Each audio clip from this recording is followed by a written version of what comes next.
Hello, everyone. My name is Sarah, and my group mates are Lucia, Grace, and Yuja. Today, we will be informing you on how epidemiology is used in the prison system with our project, Controlling Diseases in Prison Populations with Rapid Tests.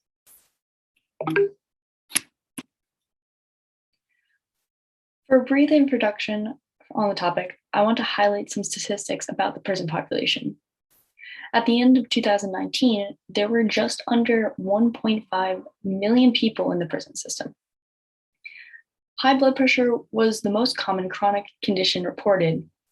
Both prisoners and jail inmates were more likely than the general population to report ever having chronic condition or an infectious disease. 21% of prisoners and 14% of jailmates reported ever having tuberculosis, hepatitis B or C, or any other STDs, but not including HIV or AIDS. This all becomes an issue when inmates are only treated when they express symptoms.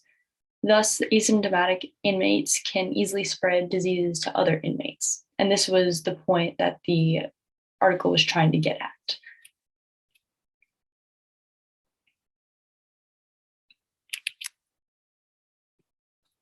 So we found this article on News Medical Life Sciences, and I want to summarize a bit about the article itself.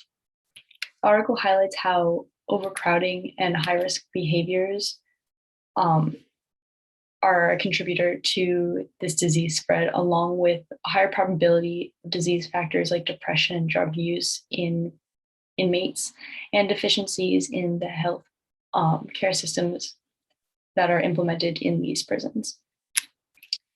The researchers' goal was to design tests that were inexpensive, accurate, and easy to use with basic training so that they were more likely to be implemented during inmate entry. They found that rapid testing was the best to use in prisons that were overcrowded because their population stayed constant. The only time new people would be introduced to the population was when there was a new opening. This research found that it was easier to use at these times when new inmates would come in, and it was best to wait for overcrowding, then apply a maximum screening system. I'm going to explain why prison is a population. A population can be defined as a group of people with a common characteristic, such as place of residence, religion, gender, age, use of hospital services, or life event. The people in a prison have several common characteristics. Firstly, they have the same location of residence, the prison, so they also share the same medical facility, the prison healthcare systems. Finally, still another way that a population can be defined is by the occurrence of a life event. They have the same life event that they all have been put in the prison. It may be easier to understand if we say a few examples on the textbook, such as entering or graduating from school, or serving in the military. Type of population. The prison's type of population is dynamic population since some will be released and the new inmate will enter. And due to the research, the model assumes that the size of the prison population doesn't change, an assumption that can be explained by prison overcrowding. As soon as a space becomes vacant, it is filled by a new inmate. Therefore, it is a steady state.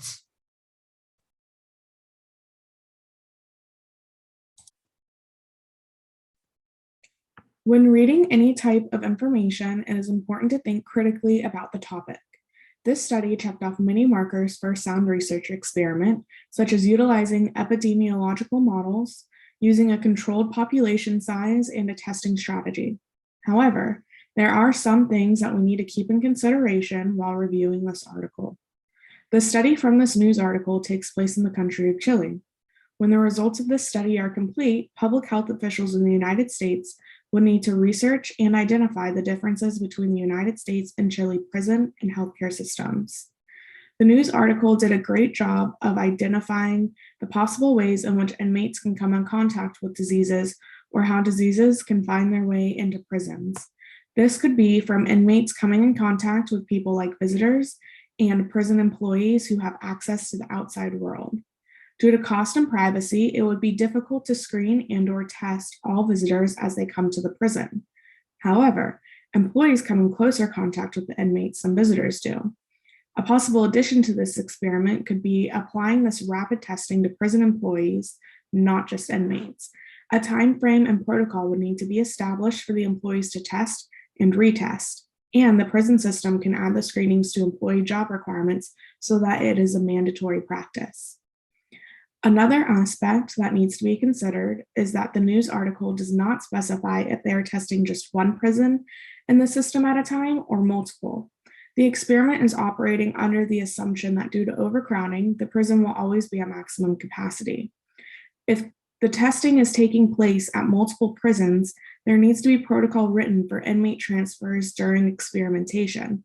For example, how might the design of the experiment change if an inmate from another experimental prison enters a prison that is also being tested?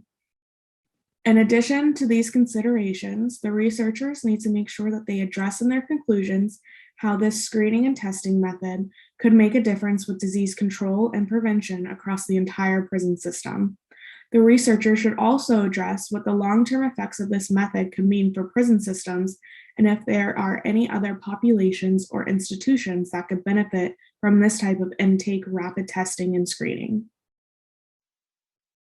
The implication that this article has for future practices and policies is a foundation to create easier procedures for rapid testing for many diseases like syphilis or gonorrhea in order to reduce transmission in a community, which is extremely important today and in the future, since because of COVID-19, we see how fast viruses can spread globally, and with procedures for rapid testing that are low in cost and require basic training for people to administer, they can create policies for disease control faster at a low cost to reduce transmission and avoid widespread infection.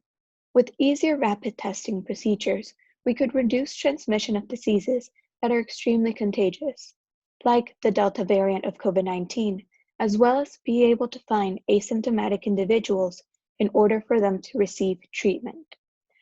From this article, we can learn how important rapid testing is for disease control, as well as to keep the community safe.